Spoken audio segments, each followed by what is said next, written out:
నేను ఖమ్మం జిల్లా రైతు బిడ్డను, మీ వాడిని. ఇక్కడే పుట్టాను, ఇక్కడే పెరిగాను. ఈ జిల్లాలోనే 3 రూపాయలకు కూలీగా పనిచేస్తున్నోండి. కష్టపడి పైకెదిగిన వాడిని, మీలో ఒకడిని. మీ కష్ట సుఖాల్లో పాలు పంచుకుంటాను. మన జిల్లాలో బయటి వ్యక్తులను పోటీలో పెట్టారు.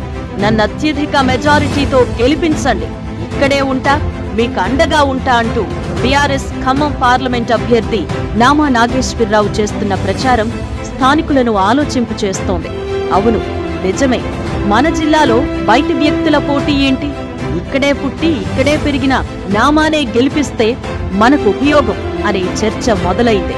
పార్టీలకు అతీతంగా నామాకు పట్టం కట్టేందుకు జనం సిద్ధమవుతున్నట్టు కనిపిస్తోంది.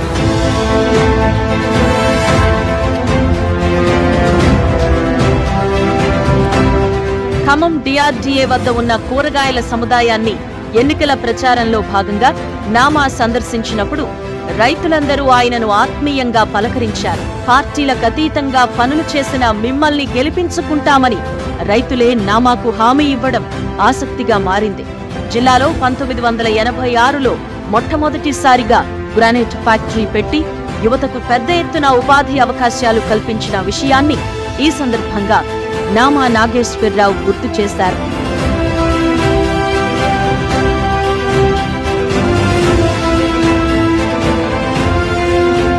ఎప్పుడూ అందరికీ అందుబాటులో ఉండి ఏ కష్టమొచ్చినా ఆదుకునే తనను ఈ ఎన్నికల్లో మంచి మెజారిటీతో గెలిపించి పార్లమెంటుకు పంపిస్తే మరింత అభివృద్ధి చేస్తాను అని హామీ ఇచ్చారు. తన మీద బయట నుంచి తీసుకొచ్చి పోటీకి పెట్టారు అని, నేను మీ వాడిని అని, జిల్లా బిడ్డనని వారికి చాటి చెప్పారు. 2 సార్లు పార్లమెంటుకు పంపితే పార్లమెంట్ సాక్షిగా జిల్లా గొంతుకన ఈ కేంద్రంతో కొట్లాడి నిధులు తెచ్చి చేసిన అభివృద్ధిని వివరించారు. మళ్లీ ఆశీర్వదించి పార్లమెంటుకు పంపాలని కోరారు. నామా వినతులకు స్పందిస్తున్న జనం మీరే మరోసారి మా ఎంపీ అని, మిమ్మల్ని తప్పకుండా గెలిపించుకుంటామని హామీ ఇస్తూ ఉండడంతో విపక్షాలు నోరెళ్లబెడుతున్నాయి.